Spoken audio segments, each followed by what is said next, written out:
عليكم ورحمة الله وبركاته. إلى حاضر المصطفى رسول الله صلى الله عليه وسلم وكافة الأنبياء والمرسلين والعلماء والصالحين وإلى أرواح جميع القبور من المسلمين والمسلمات والمؤمنين والمؤمنات شيء لله لهم. الفاتحة. أعوذ بالله من الشيطان الرجيم. بسم الله الرحمن الرحيم. الحمد لله رب العالمين الرحمن الرحيم مالك يوم الدين إياك نعبد وإياك نستعين اهدنا الصراط المستقيم صراط الذين أنعمت عليهم غير المغضوب عليهم ولا الضالين. آمين. الحمد لله رب العالمين وبه نستعين والصلاة والسلام على رسول الله الكريم سيدنا مولانا محمد وعلى آله وصحبه أجمعين. سبحانك لا علم لنا إلا ما علمتنا إنك أنت العليم الحكيم. رب اشرح لي صدري ويسر لي أمري واحلل عقدة من لساني يفقه قولي. اللهم يسر أمورنا ولا تعسر رب يسر ولا تعسر رب تم بالخير. آمين يا رب العالمين. طيب. Okey, dah mula rasa sejuk. Kalau kita lihat sebagai mukadimah pada pagi ini, betapa nikmat udara tu kita sangat-sangat perlu. Macam ni lah, bila tak bertingkap, maka udara yang Allah beri kepada kita tu tak dapat kita rasa, sebab kita bergantung kepada penghawa dingin buatan, dan juga kipas. Jadi baru rasa sejuk. Itulah nikmat. Sebab itu dalam sebuah hadis Nabi SAW, baginda menyebut dua nikmat yang manusia sering lupa dan lalai, iaitu nikmat al-faragh was-sihah, nikmat lapang dan nikmat sihat. Nikmat lapang ni kita jangan ingat kecuali bila kita sibuk. Sibuk kenuri, sibuk ni. Ketika tu kita rasa perlunya kita ada nikmat lapang, rehat, tenang. Nikmat sihat pula bila kita kenang, bila kita kena sakit. Jadi sering kita lupa. Nabi sebut, maka hari ni kita kena ingatlah, bila tak ada aircon, rasa panas, pentingnya nikmat udara Allah kurniakan kepada kita. Maka sebab itu kalau tengok ciri-ciri pembinaan masjid-masjid lama, kalau tuan-tuan dan puan ke Turki, ada beberapa masjid yang kita masuk dalamnya tak perlu aircon dan tak perlu kipas. Memang sejuk sampai kita duduk lama mana pun tak rasa panas. Ya, saya lupa nama masjid tu dah lama tak pergi. Jadi itu teknik yang dibina oleh arkitek zaman dulu, mengambil kira pentingnya udara dalam kehidupan kita, bukan setakat untuk kita bernafas oksigen, tapi juga untuk kita menyedut, merasai kedinginan dan ketenangan, kesejukan, kedamaian. Sebab dia sejuk angin tak sama sejuk aircon. Sejuk aircon ni kita keluar daripada dewan ni habis. Tapi sejuk angin, sebab tu saya suka bayang kat luar ni, dekat koridor, dia lain macam tu. Sejuk angin ni kita rasa nikmatnya berbeza. Dia bukan setakat kita rasa pada badan, tapi dia boleh meresap kepada otak, kepala. Tu terapi tu, terapi udara dipanggil. Ini ada terapi air, ada terapi bunyi. Ini alam, sumber alam yang kita boleh manfaatkan. Cumanya kalau kita nak udara yang segar ni, biasanya yang ada pokok-pokok lah, sebab tu oksigen banyak. Kalau pokok batu tak ada apalah, susahlah. Menatang apa duk kacau saya ni. Okey. Baik. Sambung kita cuba habiskan tajuk wadiah pada pagi ini sebelum kita masuk bab nikah. Baris ketiga daripada bawah, muka surat 142, kitab lama. Jadi cerita wadiah ni tuan-tuan, untuk zaman hari ini yang kita boleh faham, yang kita duk simpan di bank, itulah wadiah. Kita kirim barang yang kita guna kurier, itulah wadiah. Ya, dalam konteks hari ni lah. Kalau kita nak cerita, kita simpan geran tanah, simpan surat pajak gadai, simpan, itulah wadiah, ya, dalam konteks kita hari ni, nak bagi faham. Okey, kita sambung. Dan setengah daripadanya, kita berhenti dekat zalim hari itu, bahawa mengambil manfaat dengan dia dengan dipakai umpama kain dan dikenderakan binatang, maka dikira khianat, tiada kerana uzur. Maknanya kalau kita yang ambil barang tadi, yang memegang amanah, tapi kita khianat. Contoh khianat, orang bagi kain suruh kita simpan, kita pergi pakai. Orang kirim binatang, kita pergi naik. Ini contoh-contoh, ya. Maka dikira sebagai khianat. Kerana apa?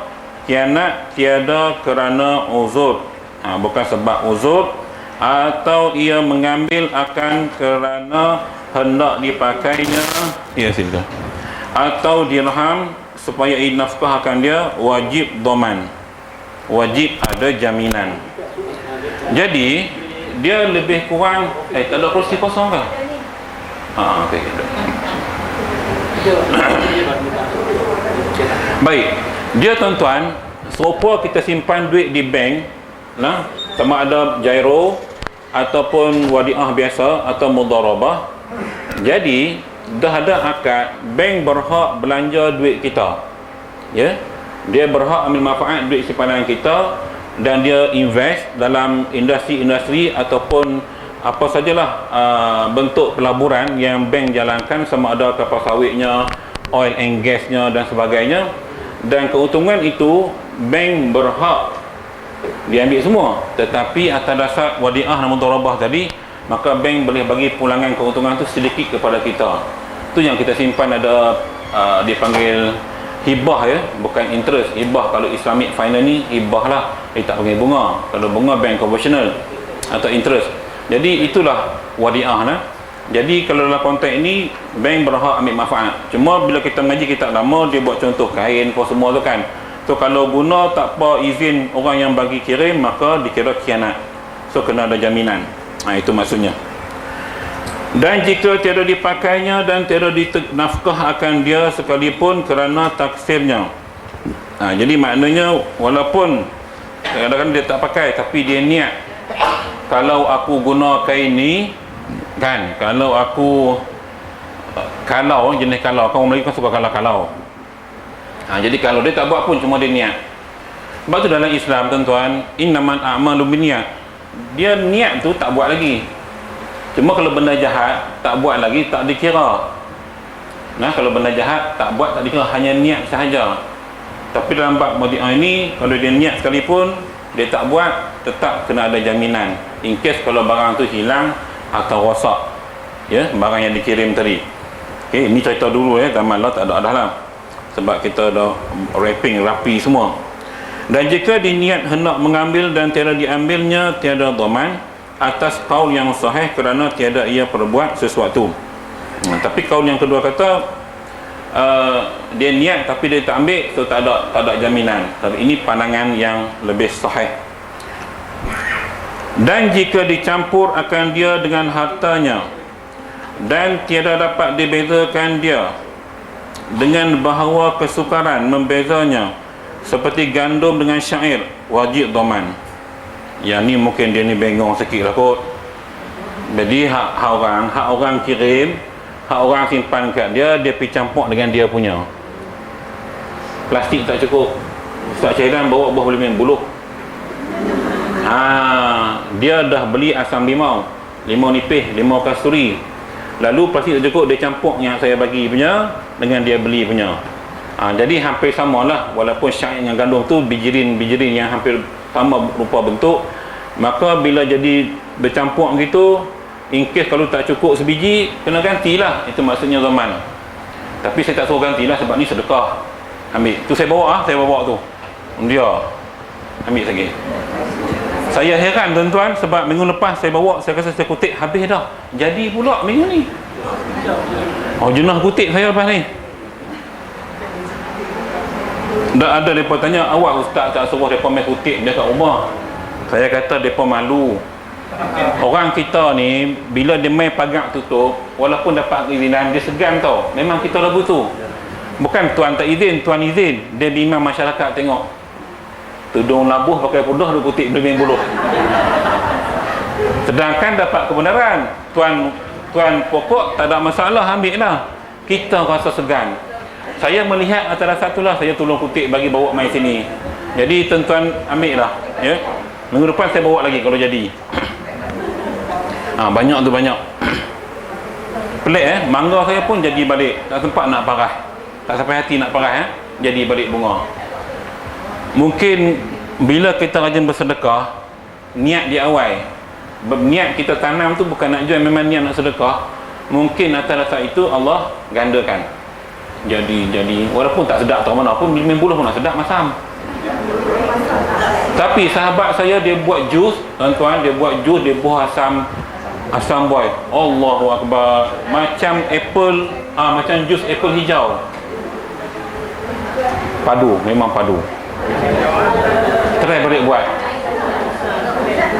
Blend 7 ke 14 biji, buah asam boy, buah ais sikit. Allah.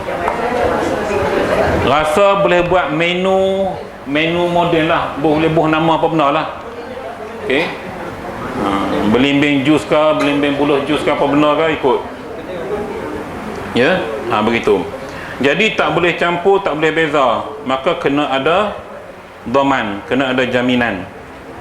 Jadi kalau boleh tu kita asingkan kiriman orang dengan apa saja. Dia tuan-tuan sama contoh paling mudah, kita pergi pasar malam, jiran kirim. Jiran sebelah rumah kirim. Kata Abang Haji nak pergi pasar malam, tolong beli saya bihun sup. Contoh bihun sup. Jadi dia pesan 2 bungkus. Kita pun pergi pasar malam. Pergi pasar malam, kebetulan ada 3 gerai jual bihun sup. Jiran kita pesan, kalau ada bihun sup utara lagi sedap. Hak warna kuning tu. Hak bihun warna kuning. Kalau hak putih bukan, siam punya. Jadinya kebetulan dia pergi tuan-tuan, ada 3 gerai jual bihun sup. Lalu 3 itu, 2 jual bihun sup utara, 1 jual bihun sup selatan, senang faham. Johor punya style. Maka dia pun beli. Gerai pertama, gerai kedua. Sebab dia pun nak makan juga, jadi dapat bungkus. Dalam 2 gerai ini, 1 gerai sedap, 1 gerai lagi kurang sedap, Ajinomoto lebih. Contoh kan, dia pun kilik.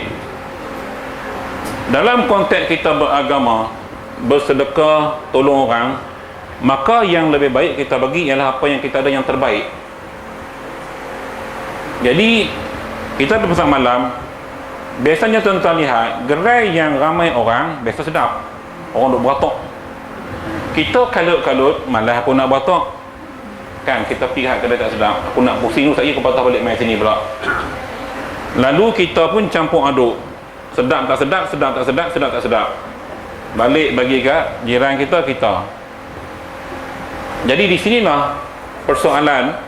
Kalau kata dia pesan pada kita dengan detail, maklumat lengkap, aku nak bihun sup utara yang sedap, pening kita beli ni kan.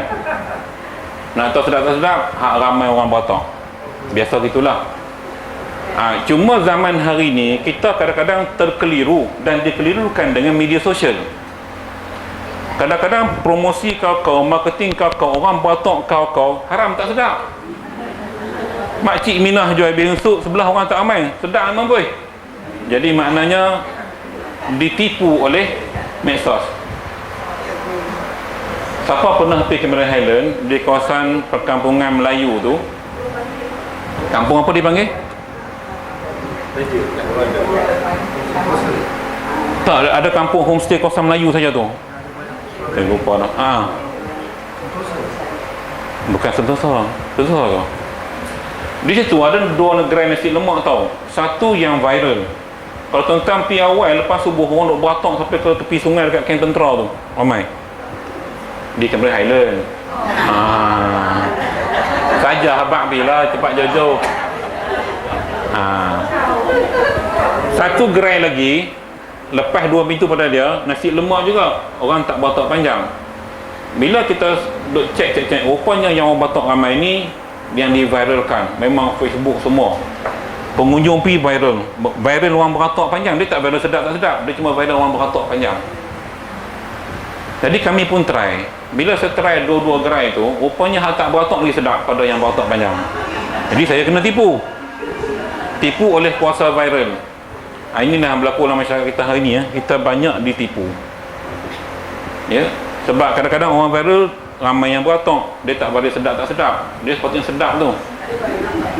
Dalam grup NTTP, tuan-tuan perasan Mus ada masukkan siapa nak makan nasi ikan nak sedap tak payah pergi Penang, pergi di Bukit Jalil. Kan daripada dalam grup MTTP, jadi nampak video tu macam sedap lah. Bila saya PM personal, dia kata saudara pergi Ustaz haram tak sedap. Tapi dia punya ayat, siapa nak nasi kandang Penang tak perlu pergi Penang, main sini. Ayat dia tu dengan video sekali. Maka penggemar nasi kandang yang pernah rasa nasi kandang hak jenis kari bau tangan 4 hari tak hilang tu, maka dia tahu dah sedap tak sedap. Macam tuan-tuan pergi Penang makan nasi kandang, selalu pergi tempat apa? Saya sebab saya di sekolah Al-Masyuk Pulau Pinang, saya sekolah di situ, jadi saya tahu cerita Penang ni. Jalan Air Hitam dekat Masjid Neri tu sekolah saya. Lepas keluar Pondok Paya tu masuk situ ambil SPM dengan syahadah dengan stamp dengan STA waktu tu. Dulu di Pulau Pinang terkenal dengan nasi kanak Jalan Macalester. Tak? Tuan-tuan ingat kok, ni memang zaman saya ni sama ni. Jadi nasi kanak Jalan Macalester ni tuan-tuan, dia punya kari memang 3 hari tak akan hilang. Tuan-tuan pun lah kelorok pun basuh tangan. Dia punya power tu punya sedap tu lah. Cuma isu yang timbul di kalangan chef-chef yang terlibat dengan masakan, kesedapan itu akibat daripada mereka masukkan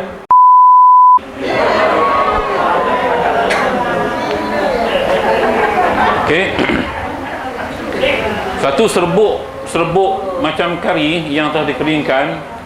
Dan apa yang saya dapat daripada chef-chef yang memang terkenal ni, dia orang dah buat research, katanya ada campuran. Maka relax, tak habis cerita lagi. So ini dibuat oleh golongan mamak yang kurang agamanya lah, Tapi yang mereka buat kajian tu, mereka kata hampir keseluruhan, wallahualam. Sebab saya pun makan juga, cuma tengok yang betul-betul Muslim. Tengok bahan dia. Ni cerita nasi kanak lah, melalut habis lah daripada duit simpan tadi. Duit dah bercampur dengan barang nasi kanak. Ni cerita lah, yang realiti yang saya tahu lah. Baik. Dan jika dicampur dirham 2 kis, tuan-tuan, kis tu kaf yasin, kis tu bukan kis merompakkan, bukan kis ya. Kis tu Arab, Melayu panggil apa? Bag. Al-kisu, bag, 2 bekas, 2 bag, 2 plastik, 2 ni lah.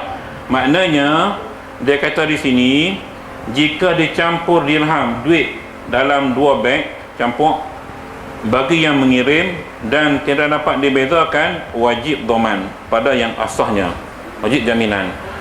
Doman macam mana? Sebab zaman dulu digunakan duit shilling, duit kertas agak moden tuan-tuan. Dulu kan duit shilling, dinar, dirham. Maka bila campur duit shilling, zaman dulu bukan angka yang jelas, mungkin saiznya hampir sama. Macam kita lah ni lah, sekupan dengan 5 duit sama saiz kan, lebih kurang. Confuse kita duk korek dompet tu, tengok, punya sekupan, punya 5 sen, saiz hampir sama. 20 sen pun nampak okey sebab dia warna oranye, warna emas tu kan. 50 sen dengan 20 sen pun hampir sama, cuma 50 sen ada bentuk lekuk-lekuk sikit. Jadi bila dia campur, dia keliru. Dalam beg pula dia keliru, macam uncang lah beg kis ni ya. Dia agak keliru. Jadi kena ada jaminan. Sebab apa? Tak tahu jumlah. Zaman dulu, zaman lah tak apalah, ada mesin dah tu kan, ada mesin kira macam daripada kira duit masjid ni, dia abuh lah mesin terang ya. Tu pun kadang betul, kadang tak betul juga. Tanya Haji Sabri tahu lah. Pi bank kira salah, kira sini betul, pi bank kira salah. Itu biasa mesin buatan manusia. Sebab tu biasa kalau kita ke kaunter bank, kerani akan kira 2 kali dalam mesin tu. Kita tengok, okey, lagi sekali dia putar supaya angka tu tepat, ya, angka tu tepat.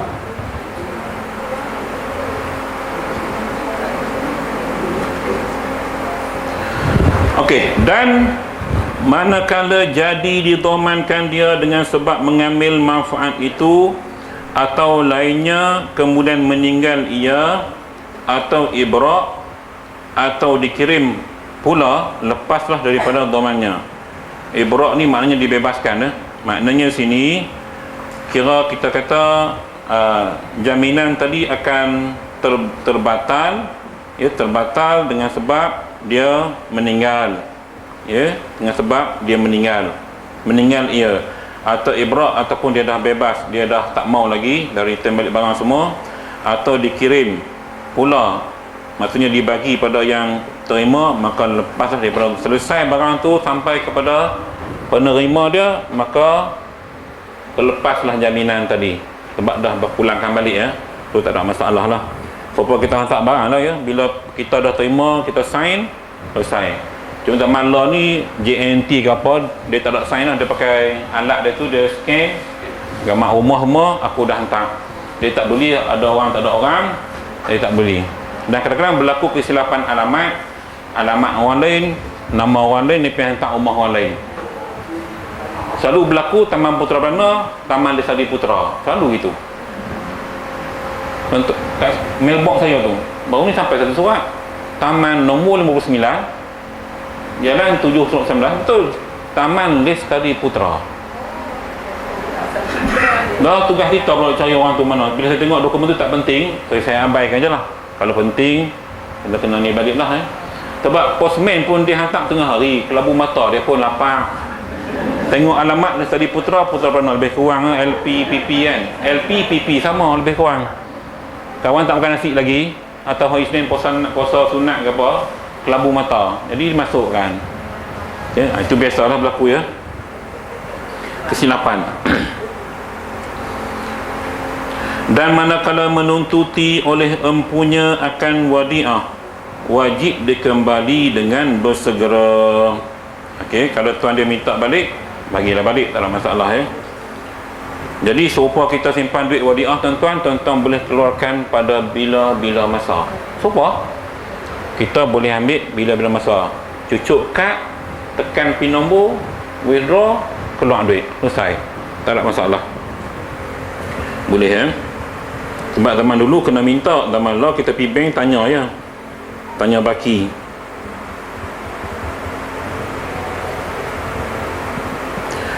Maka jika memperbaharu oleh empunyanya diamanahkan dia atau diizinkan pada memeliharanya, itu dah lepas, ya, dah lepas. Dan manakala menuntuti oleh empunya akan wadiah, wajib dikembalikan dengan bersegera, bagi balik, dengan bahawa disunyikan antara wadiah dan antara belanja kembalinya atas empunyanya. Maka jika dia terakhir dengan tiada uzur, wajib dhaman. Jadi kos-kos ini dipanggil, bila disebut belanja kembalinya itu ialah kos yang kita terpaksa tanggung atau bank terpaksa tanggung. Jadi cas kos tu memang dicas oleh bank kepada kita. Itu standard lah mana-mana pun. Sama ada tuan-tuan buat pinjaman, dia tulis lah kos pengurusan lah, kos dokumen lah, tak apa benda kos lagi. Itu biasa lah, ya. Dia ada kos dia. Dan jika mendakwa akan binasanya dan tiada dinyatakan sebabnya, atau disebutkan sebab yang tersembunyi seperti dicuri orang, dibenarkan dia dengan sumpahnya. Jadi dia, bila tuan minta pulangkan balik, tiba-tiba dia kata hilang, kain pelekat tadi hilang, dia buat alasan kena curi. Ni alasan kena curi, maka hujah dia tu diterima dengan sumpah. Tu Islam dia macam tu, ya. Jadi kalau kita hari ni dipanggil akuan bersumpah di depan pejabat Perturuhan Jaya Sumpah dan disebut, kan berlaku banyak berahli politik. Jadi sumpah-sumpah tuan-tuan, sudut agama macam agung ambil sumpah, disebut tu wallahi wabillahi watallahi. Jangan main tu. Itu maksudnya andai kata kita melanggar sumpah tu, laknat Allah akan turun kepada kita. Saya tak ingat, tapi berlaku berapa ketika dahulu di mahkamah yang Allah tunjukkan secara tunai balasan kepada si penyumpah tadi bila dia bersumpah yang hakikatnya keterangan itu adalah palsu. Dan dia bersumpah, lalu Allah jadikan dia ayam kapal sampai bergelempar dalam Dewan Mahkamah kerana sumpah palsu. Jadi kalimah ini jangan main-main. Sebab tu bila isu Najib Razak bersumpah di masjid, orang bukan menegur, ada setengah ulama tegur, sebab jangan main-main benda macam tu. Kalau awak betul-betul tak buat, yes. Kalau awak buat tapi sumpah begitu di masjid, risiko tu bahaya. Kadang-kadang Tuhan tak balas hari ni, Tuhan balas kemudian. Benda yang melibatkan agama jangan dibuat main-main, terutama sumpah. Sebab tu pembuktian, kalau tak ada saksi, maka syarat meletakkan sebagai sumpah. Macam tuduhan qazaf, nanti kita akan belajar bab nikah kahwin kan, tuduhan qazaf dan sebagainya, perlu datangkan sumpah. Tak ada saksi, kau kena sumpah. Dan biasanya lepas dia sebut wallah wabillah semua tu, dia akan sebut last kali, dan laknat Tuhan ke atas aku sekiranya aku bohong. Itu yang bahaya tu tuan-tuan, yang bahaya. Sebab tu jangan main-main bab-bab jenis macam ni, jangan main-main. Sebab Islam amat menitik beratkan isu-isu yang melibatkan sumpah. Tu jangan buat main-main, amat bahaya. Jadi bila barang hilang, kalau dia kata hilang dengan sebab orang curi ke apa, diterima dengan sumpahnya. So dia kena sumpah lah. Baik. Dan tiada wajib menyatakan sebabnya, bahkan wajib ia bersumpah bahawasanya binasa ia dengan tiada taksir daripadanya. Dia tak tahu, tiba-tiba maka dia kena sumpah lah. Dan jika enggan daripada sumpah atas sebab yang tersembunyi, disumpahkan empunyanya bahawa tiada diketahui akan dia dan diberikan gantinya. Jadi maknanya kalau dia tak mau sumpah, maka orang yang kirim barang tu kena bersumpah, yang aku pernah bagi barang kat dia ni dan dia bagi hilang. Kalau zaman khulafah dulu, orang macam ni dihukum ta'zir. Makna sahabat dihukum ta'zir, hukum adalah hukum tertentu yang dikenakan kepada pesalah seperti ini. Ya. Mana boleh kau tak nak mengaku? Sebab mungkin dia tak nak bersumpah, dia takut kalau aku sumpah aku bohong. Sekarang tak balik rumah aku jadinya. Ya, jadi begitu. Okey. Maka orang yang kirim tu dia kena sumpah, aku memang dah kirim barang kat mamat ni, dah apa dia buat, barang aku hilang dan dia tak nak mengaku sumpah. So pemerintah akan buat hukuman. Itu maksudnya, pemerintah akan buat hukuman, ganti ke sebagainya, ikutlah. Dan jika disebutkan sebab yang zahir seperti kebakaran, maka jika diketahuikan kebakaran itu dan umumnya dibenarkan dia dengan tiada sumpah. Kalau dia kata alasan, katalah bank bagi alasan, kami mohon maaf, duit simpanan tuan-tuan semua habis, bank terbakar. Jadi masuk satu Malaysia, sok khabar semua masuk kata bank Islam Sabijaya terbakar. Semua orang tahu. Itu tak apa. Tapi dia pihak bank kata bank terbakar, seorang pun tak tahu kata bank bakar, bank tu duk elok lah. Maka orang macam ni dia kena jaminan, maka dia kena sumpah. Dia tak boleh, dia tidak boleh membohong dalam bab ni. Sebab umum tahu. Kalau umum tahu tak apa, kalau umum tak tahu tak boleh. Okey, dengan tiada sumpah. Dan jika diketahui kebakaran, tiada umumnya dibenarkan dia dengan sumpah. Kalau dia seorang bercerita kata rumah dia terbakar dan orang tak tahu, maka dia kena sumpah. Ya, aku bersumpah, dia sebut semua Allah semua tu, yang rumah aku terbakar, jadi harta barang yang hang simpan kat aku semua tak ada, musnah. Kalau orang tak tahu, diumumkan, maksudnya masyarakat tahu bahawa rumah si fulan ni terbakar. Memang kalau dia kata barang hilang, munasabah, memang terbakar betul. Tapi dia pihak terbakar sedangkan tak terbakar, atau mungkin terbakar sikit, maka dia kena sumpah. Dia kena akukan dengan sumpah yang dokumen tu hilang dengan sebab kebakaran yang kecil tadi. Wallahualam lah, mungkin tempat disimpan kat sudut atap ke apa benda ke, terbakar. Habislah tu. Itu cerita dia.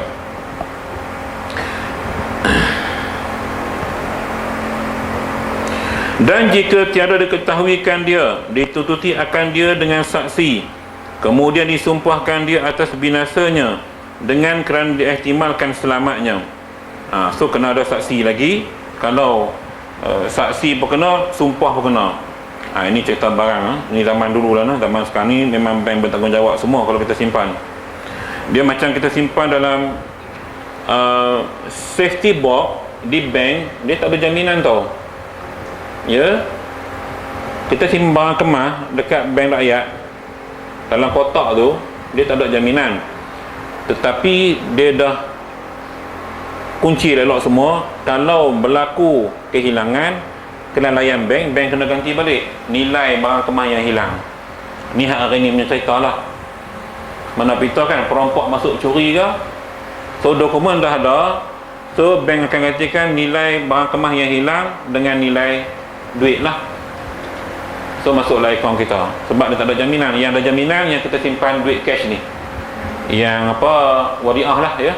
Kalau safety box ni dia tak ada jaminan sangat. Memang tak ada jaminan pun.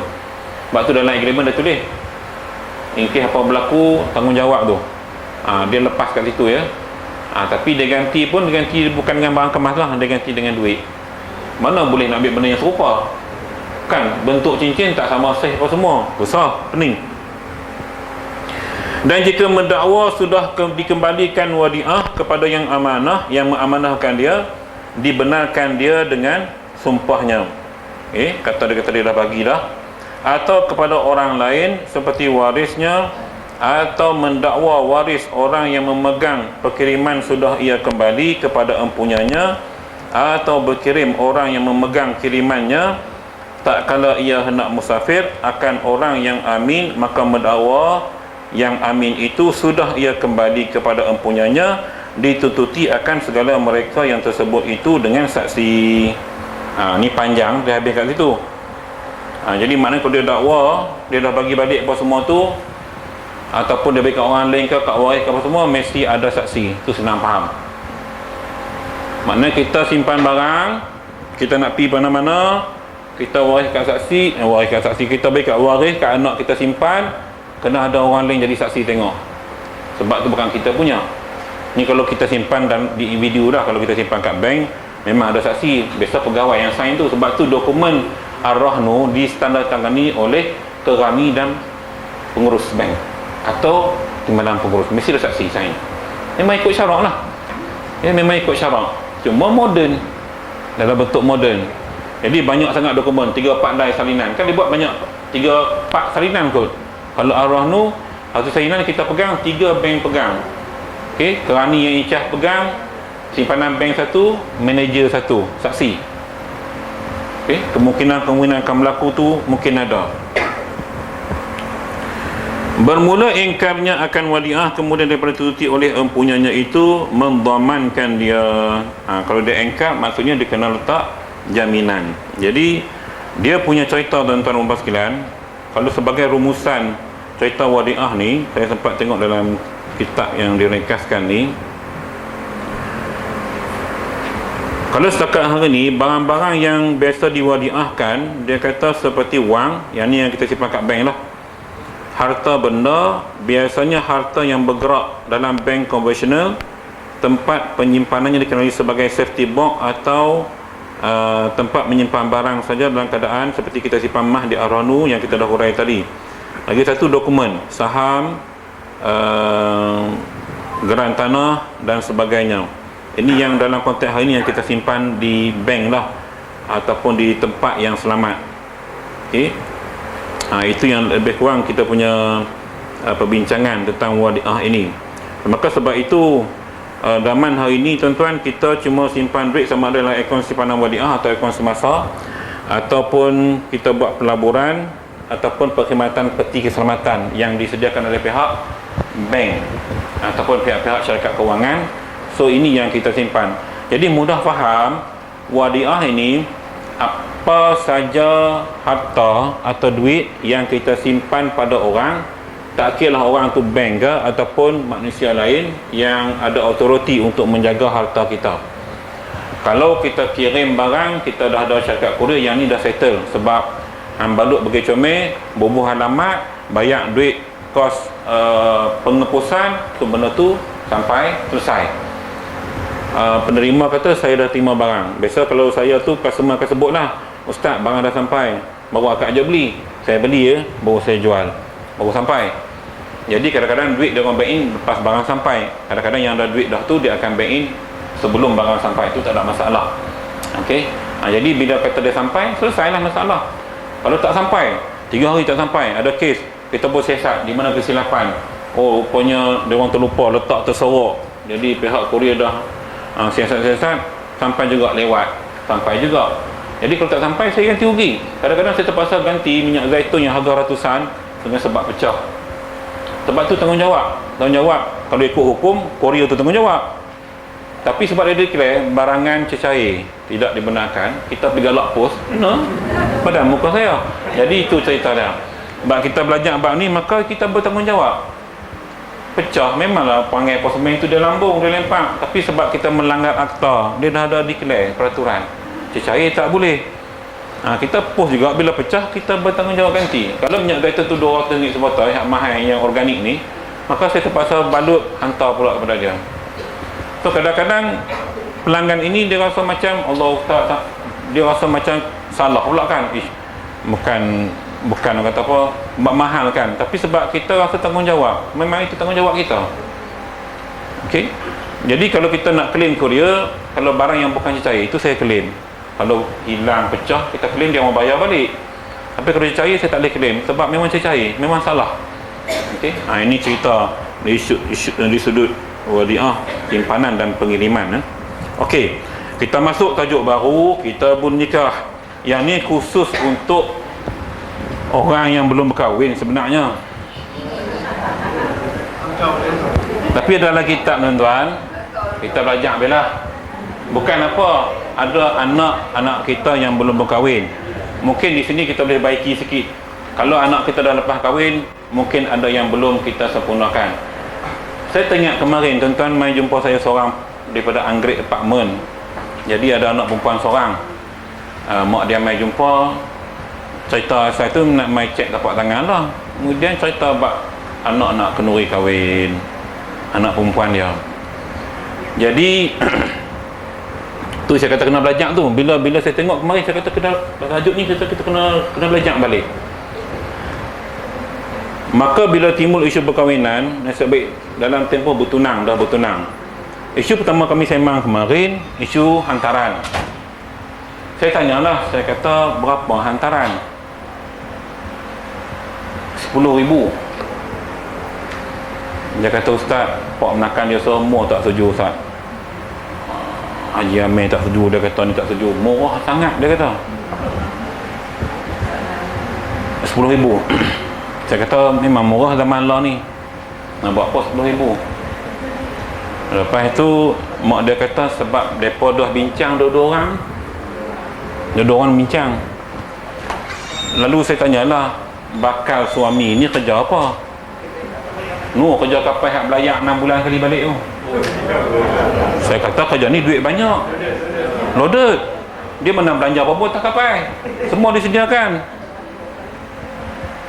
Dia kata dah mereka setuju lagu tu. Lalu perbincangan itu berlanjutan. Saya kata zaman hari ni sewa dewan saja pun dengan catering paling murah pun dalam 18,000, paling murah, dengan panggilan 500 orang atau 1,000 orang mungkin 25,000, masuk catering pun semualah. Dia pula duduk orang Great, laki kerja biasa, dia tak kerja jaga anak orang. Tuan-tuan bayangkan tak? Dia nampak tak kalau nak buat kenduri? Kos yang diperlukan. Itu satu. Saya kata yang kedua, kenapa kerajaan Kelantan dia tetapkan yang hantaran itulah mas kahwin? hang tanah itulah dikira mas kahwin. Kalau 10,000 itulah milik perempuan tadi, tak boleh gunakan untuk belanja benda lain. Kita Selangor boleh tanya, saya kata tu mas kahwin kira berapa? Dia kata 300. Tak tahulah Selangor lah ni berapa, mungkin 300 kot. Saya kata tuan, sekarang ni kalau kita tengok lebih kurang 10,300, cincin sebentuk berbagai gitu. Yang hak milik anak puan ni 300 ni je, hak milik mutlak dia yang tak boleh dikacau oleh wali. 10,000 kalau puan nak buat honorari buat, tapi saya nasihat, saya kata 10,000 ni beli barang kemas bagi kat anak simpan. Kita bimbang menikah muda-muda, laki duduk jauh, macam-macam dugaan.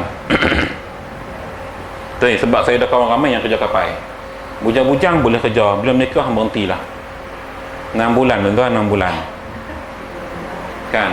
Menikah lama dah tak apa, ni contoh baru menikah jam, jam macam mana jam dua-dua pihak. Maka sebab itu bila saya fikir-fikir balik, bila main tajuk nikah ni, kita sembang balik, kita mengaji balik dalam konteks kita hari ni. Mungkin hantaran dah tak boleh 10,000 dah tuan-tuan, mahal lah ni barang.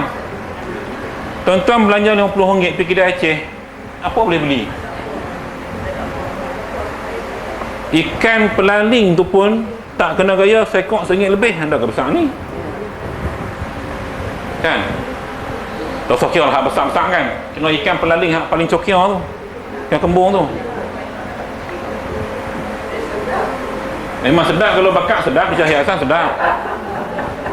Orang kebanyakan mungkin tak kisah hak yang susah makan Maggi tu. Tuan-tuan dah masa kan, saya kerap sebab saya duk beli barang di Malakat ni lah ni, yang ni bila beli barang masjid ke, barang gerobok ke, barang anak yatim ke, kadang-kadang bila saya duk batang tu, ada budak-budak main beli Maggi. Kerap kalau saya jumpa beli Maggi, bila tanya nak buat apa Maggi, buat sarapan. Ada yang sebut sarapan dengan lunch sekali. Budak-budak flat je lah buat atas tu lah kot. Jadinya saya nampak di sini betapa kemiskinan tadi, breakfast dengan lunch kira sekali, buh Maggi je.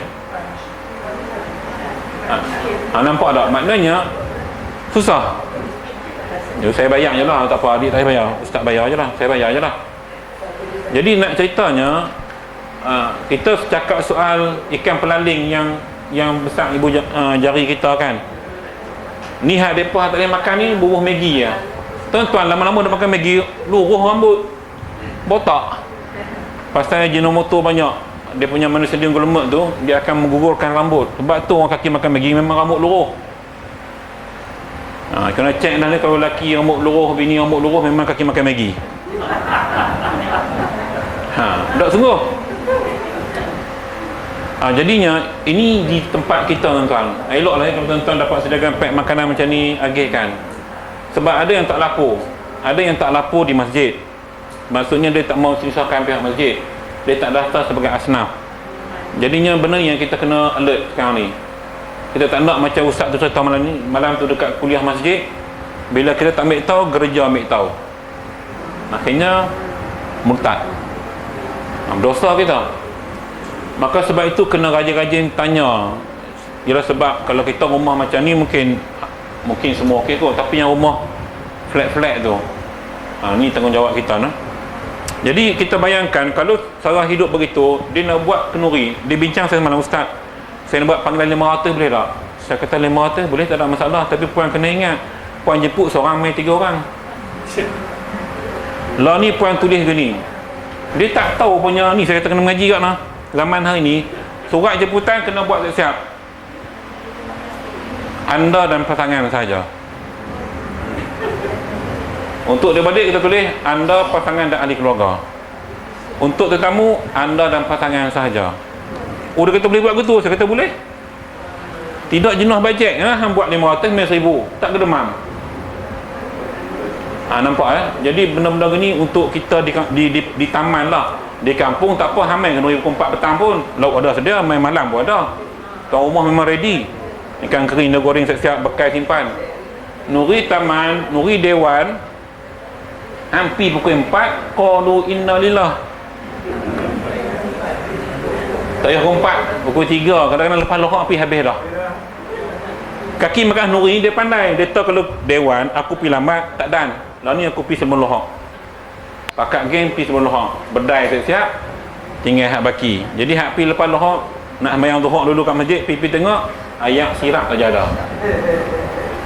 Jadi panggilan tadi. Dan saya bincang juga, dia bukan isu tu. Isu ialah tuan rumah kalau jenis pekak badak pun tak tahu tak apa, tapi ada tuan rumah yang rasa bersalah sangat kalau tamu mai tak boleh makan. Tu belum kira hulak sampai. Aku hulak RM10, ayat sirap je. Ada hak mengira tu jam lah. Tapi saya nak ceritanya, dalam Islam meraihkan tetamu ni, balik cerita agama balik.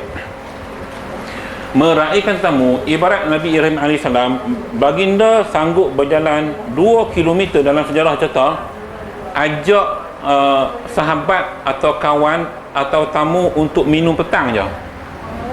Ini cerita Nabi Ibrahim. Maksudnya pahala dapat kita raih tetamu berdasarkan hadis Nabi, idza dakhala dhaifu baital mu'min dakhala mahu alfu barakah rahmah atau kama qala. Nabi sebut kalau tetamu tu mai rumah kita, dia akan bawa bersamanya alfu barakah, 1000 barakah dan rahmah. Ni ramai orang tak faham ni. Oh, tamu mai mula, sudahlah. Kan? So ngaji hari ni elok. Baik tu orang mai rumah kita tuan-tuan, orang Islam yang mai rumah kita, tamu jangan tak ajak masuk minum air. Ajak masuk minum air. Apa yang ada bagi hidang. Pahala banyak sebab dia buat rahmah dan barakah. Dalam hidup tuan-tuan pernah tak tuan-tuan pergi rumah orang yang tuan-tuan rasa tenang. Nak aku duduk rumah orang ni. Rasa nak sembang lama, lambat tak orang balik. Ada rumah kita pergi, lepas minum air rasa nak balik rasa tak boleh hidup, rasa memang lagu tu, ada lagu tu. Itu beza rumah yang ada rahmah dan barakah. Sembang sonok lama-lama baru kita nak balik. Jadi kita tuan rumah, masalah tu lah zaman hari ni kita sibuk, semua orang sibuk. Jadi bila lama-lama pun kita pun susah juga kan. Dia tak macam orang kampung tak apa, minum sampai 2-3 pagi. Standard tu. Kita tak boleh. Jadi kena berpada-pada. Cuma berdasarkan hadis tadi, meraihkan tetamu, termasuk tetamu rumah kenduri, seboleh mungkin kita kata biar tetamu tu makan puas. Lebih bungkus balik. Tu orang kampung dia buat ke tu? Dia bungkus bagi walik lagi. Cedok lok walik makan bagi puas. Baik tu berkat nuri dulu. Nuri tuan-tuan duk kenduri dulu kan di kampung. Lah kenduri dewan. Keberkatan kurang. Dah lah buat kat dewan. Habis majlis habis. Lepas tu catering masak pula, tak ayam mana dia beli tau. Ayam Pasar Hero ke, ayam Tesco ke, ayam CS ke, kita tak tahu. Jadi kita pukul halal lah kan. Meleh tak semeleh pun kira. Jadi ini banyak isu kalau kita nak bincang. Sebab tu keberkatan itu dilihat banyak sudut. Ya, sudut tetamu yang datang ucap doa kan. Barakallah yang doa yang dinyanyikan oleh penyanyi Arab tu, barakallahu lakuma wa barak alaihima tu, sampai situ tu doa-doa yang diucapkan kepada pasangan tadi. Maka sebab itulah kalau kita lihat zaman hari ini, kenapa di Selangor kes penceraian, saya kata kat puan tadi, puan tahu tak di Selangor ni minggu saja, dalam tempoh seminggu ni, boleh tanya Ustaz Faizal kita, puluh kes, bukan 1-2, puluh kes cerai.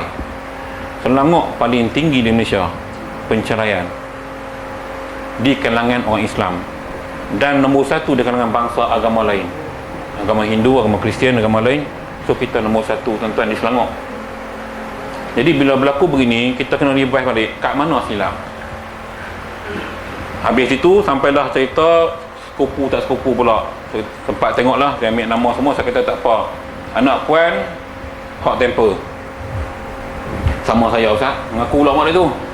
Tapi bakal suaminya bersifat air, insya-Allah boleh memadamkan kebakaran kepanasan anak ni. Dia tak serupa saya dengan lelaki saya Ustaz. Punya sama. Jadi saya nangis, suami saya diam. Okey. Jadi maknanya sekupu tu nak kena tengok juga. Jadi bila kita mengaji ni kitab ni tuan-tuan, insya-Allah kita dapat baiki lagi beberapa kesilapan yang mungkin berlaku pada zaman hari ni, untuk kita tengok anak kita yang belum berkahwin. Pasangan dia nama apa, kita cek tengok okey tak okey. Lah itu serah pada Tuhan. Nah, insya-Allah mudah-mudahan. Jadi kita akan baca minggu depan insya-Allah kita bernikah. Jadi jangan kata nak langkau saya rasa kena mengaji kat ni. Bukan suruh menikah tak. Ni hak anak kita nak menikah tau. So, dah habis dah, kita semua dah expired belakang ni. Stop, stop. Baik, yang baik itu kepada Allah Subhanahu Wa Taala, dan yang tidak baik itu dan kelemahan yang ada pada diri saya sendiri. Aqulu qawli hadza wa astaghfirullah azim wa lakum. Wassalamualaikum warahmatullahi wabarakatuh. A'udzu billahi minasyaitonir rajim. Bismillahirrahmanirrahim. Alhamdulillah wassalatu wassalamu ala Rasulillah wa ala alihi wa sahbihi ajma'in. Allahumma arhamna bil Qur'anil azim waj'alhu lana imaman wa nuran wa hudan wa rahmah. Allahumma dzakkirna minhu ma nasina wa 'allimna minhu ma jahilna warzuqna tilawatahu ana al-laili wa atrafan nahar waj'alhu lana hujjatan ya rabbal alamin. ربنا آتنا في الدنيا حسنة وفي الآخرة حسنة وقنا عذاب النار وصلى الله على سيدنا محمد وعلى آله وصحبه وسلم والحمد لله رب العالمين. تقبل الله منكم منا ومنكم تقبل يا كريم. سبحانك اللهم وبحمدك أشهد أن لا إله إلا أنت وأتوب إليك. بسم الله الرحمن الرحيم. والعصر إن الإنسان لفي خسر إلا الذين آمنوا وعملوا الصالحات وتواصوا بالحق وتواصوا بالصبر.